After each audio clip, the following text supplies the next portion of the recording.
En Bogotá, Colombia, saludamos a esta hora a Ismael Márquez, es presidente de la asociación Los que Faltan, agrupada a secuestrados y desaparecidos en Colombia. Bienvenido al programa La Noche. Gracias, Jason. Un saludo cordial a usted, a los distinguidos personajes del acontecer colombiano, los doctores Carlos Gaviria y José Darío Salazar, y de luego a la extensa audiencia de este programa tan sintonizado.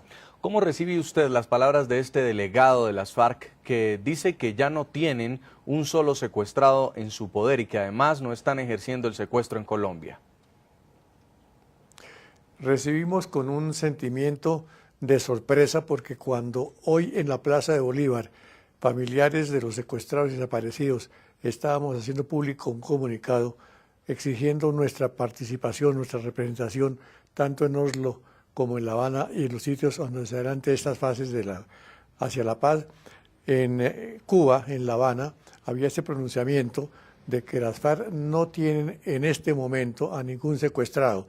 De ser cierta esa afirmación, el país debería estremecerse, no solamente Colombia, sino el mundo entero, porque estaríamos frente a un increíble genocidio en cuanto a que centenares, no exageremos, miles de seres humanos, que hay la evidencia absoluta, hay la prueba fehaciente y contundente de que en algún momento estuvieron en poder de las FARC, por obra y gracia han desaparecido y no se conoce de existencia, no están en poder de las FARC, en consecuencia fallecieron en estado de cautiverio, fueron fusilados o por otra razón han fallecido.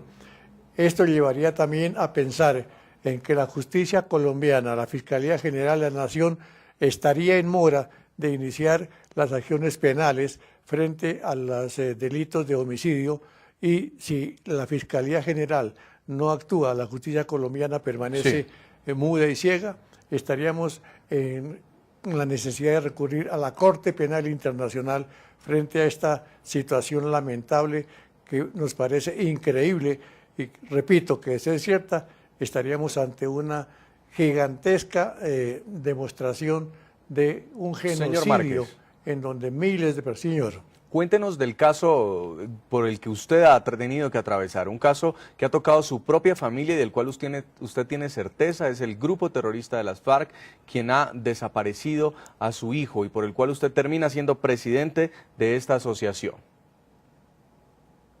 Sí, nuestro hijo Enrique Márquez Díaz fue secuestrado, tomado como rehén por el grupo 51 de las FARC con sede en Sumapaz, el 11 de febrero de 1999, de manera que llevamos 13 años y 7 meses de una angustia creciente, de una expectativa cada día mayor por saber la suerte que haya corrido nuestro hijo. Tenemos la certeza plena, con evidencias, con pruebas absolutas, la colaboración oportuna en su momento de Jaime Garzón y el reporte, la información directa de más de 32 secuestrados que estuvieron con nuestro hijo en aquella época, que nos dan garantías, nos dan pruebas, nos dan testimonio de la situación en que se encontró en aquella época Enrique Márquez Díaz.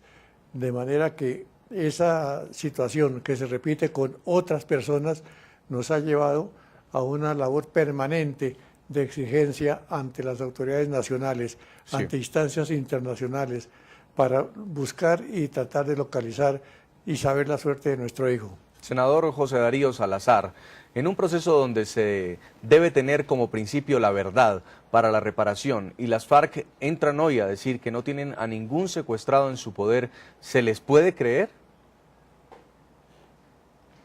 El doctor Gaviria dice que el insurgente es secuestrador y que eso no es ni bueno ni malo. El secuestrador es secuestrador y eso es malo, cualquier secuestrador es malo, la moral en ese caso es inmutable. Por supuesto que no se les puede creer.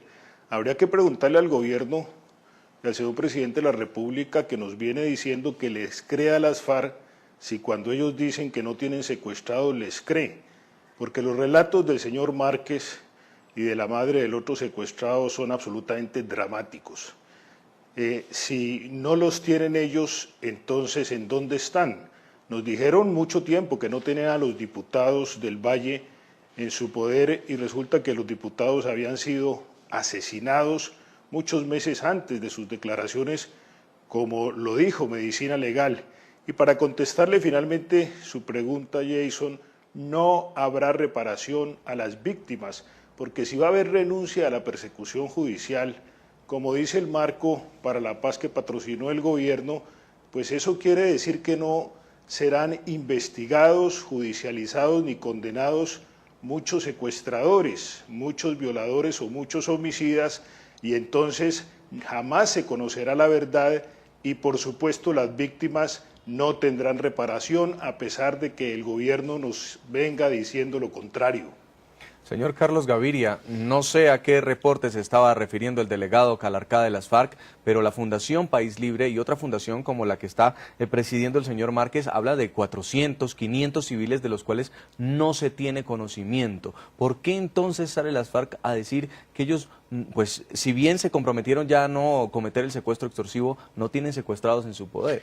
Bueno, en primer lugar yo no puedo dejar pasar por alto la afirmación que ha hecho el senador José Darío Salazar, atribuyéndome a mí de una manera inaceptable algo que yo jamás he dicho. Yo entiendo esta conversación, este debate, como una conversación apacible, donde cada uno tiene sus puntos de vista, podemos tener concordancias y podemos tener discrepancias, claro. Pero no se trata de atribuirle al otro calumniosamente cosas que jamás ha dicho. Yo jamás he dicho que el secuestro no es ni bueno ni malo. Me parece un crimen horrendo y me parece que justamente debe estar donde está, como un crimen de lesa humanidad. De manera que eso lo quiero dejar absolutamente claro.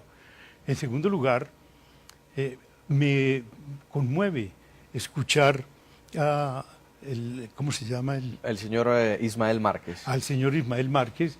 La indignación, el desespero, la sensación de impotencia, yo lo comparto totalmente. Naturalmente, yo soy de aquellos que piensan que en un proceso de estos, un proceso como el que se inicia hoy, está muchísimo más cercado de normas, por fortuna, que lo que estaba hace algunos años. Y naturalmente esto dificulta la negociación, pero yo creo que un proceso donde no se satisfagan las exigencias del derecho internacional de los derechos humanos, de verdad, justicia y reparación, no puede llevar la paz a ninguna comunidad. Es que cuando uno oye que en un proceso de esta naturaleza las víctimas deben ser reparadas, que deben conocer la verdad, no se plantea únicamente en un plano de los valores, en un plano axiológico, porque naturalmente ¿quién de nosotros no está por la verdad, por la justicia, por la reparación? Todo el mundo, pero no solo en ese plano, sino en el plano pragmático. Es que ya la experiencia ha demostrado que procesos similares a estos, donde esas condiciones no se han cumplido, no han producido ningún resultado, y esa comunidad puede vivir en paz. Lo que me hace pensar la intervención el señor Márquez. Del señor Márquez es esto. Sí, precisamente, señor Ismael Márquez, para que ustedes se sientan como víctimas reparados dentro de un proceso en el cual, por ejemplo, las víctimas no están en la delegación del gobierno para esta mesa de negociación y son el quinto punto de un proceso de paz que podría iniciar sin un cese de hostilidades. ¿Qué es necesario? Pero yo quisiera agregar algo antes, sí, si me lo permite, justamente a propósito de la intervención tan patética y tan humana del señor Márquez, y es esto. Yo he dicho, estoy de acuerdo con este proceso, aplaudo el gesto audaz del presidente Santos de buscar la paz por la vía civilizada del diálogo, etcétera. Sé que va a tener muchas dificultades, pero hay mucha gente que va a faltar. Y entre las personas que uno echa de menos están los representantes de las víctimas. Sí, señor Ismael Márquez, entonces para que ustedes como víctimas se sientan reparados, ¿qué tiene que haber en este diálogo de paz? Bueno, en el comunicado que hoy hicimos público, expresamos nuestro propósito, el deseo, el clamor de que representantes de los secuestrados y los desaparecidos participen en forma activa en esta fase inicial y en las posteriores que se adelanten. Yo quiero expresar el reconocimiento al doctor Carlos Gaviria por la solidaridad que ha expresado en referencia a lo que yo he manifestado, agregando que más que una expresión personal de Ismael Márquez, refleja el pensamiento, el criterio, el clamor de centenares de familiares que en forma angustiosa, con una creciente expectativa, esperábamos que esta iniciación se orientara realmente a los aspectos que tiene el famoso acuerdo humanitario el marco jurídico para la paz, en donde señala algunos requisitos que se consideran absolutamente impostergables, inamovibles, y entre ellos se contempla el de la liberación de los secuestrados. De manera que nosotros esperamos que la FARC rectifique esa afirmación de que no tiene secuestrados y conscientes y reconociendo la realidad frente a frente de cara al país. Recuerden que hace 4 años, 7 meses, el 4 de febrero del año 2008, hubo una manifestación de más de 12 millones de personas en Colombia y en el mundo, en todo el mundo, que reclamaban a las FARC por la devolución de los secuestrados. Señor Ismael Márquez, presidente de la asociación Los que Faltan, que agrupa secuestrados y desaparecidos en Colombia, muchas gracias por haber estado con nosotros en el programa La Noche. A ustedes muy agradecidos por la participación y esperamos también en forma permanente estar con ustedes, como lo tuvimos en La Noche hace unos 5 meses, en donde el representante del Comité Internacional de la Cruz Roja manifestó su voluntad de trabajar no solamente por la liberación de Enrique Márquez Díaz, sino de todos los secuestrados. Muchas gracias. Gracias, señor Márquez. Con esto nos vamos a una segunda pausa comercial. Ya regresamos con el debate de nuestro tema de hoy, los obstáculos que plantea la declaración que hizo hoy las FARC desde La Habana, Cuba, donde se niegan a haber cometido secuestros, donde se niegan a ser narcotraficantes y donde exigen la presencia de Simón Trinidad en la mesa de diálogos.